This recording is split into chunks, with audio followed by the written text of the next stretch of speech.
За висмутийн 3 валенттай катион нь йодид анионоор хар өнгийн тундас үүсгдэг. За энэхүү туршилтыг хийхин тулд висмутийн нитратын усамлаас буруу шилэндээ тасалж авъя.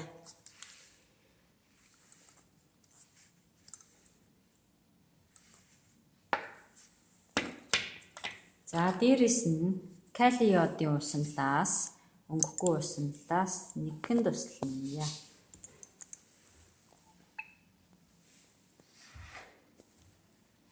За висмутийн йодидын хар өнгөтэй тундас үүссэн болох нь ажиглагдаж байна. Хар өнгийн тундас.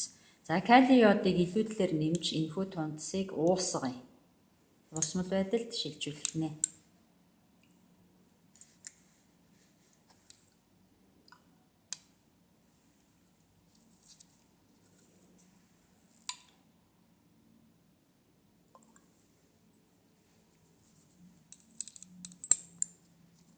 За тундас бүрэн уусч калиен гексайодо висмутатын комплекс нэгдэл үүссэн байна.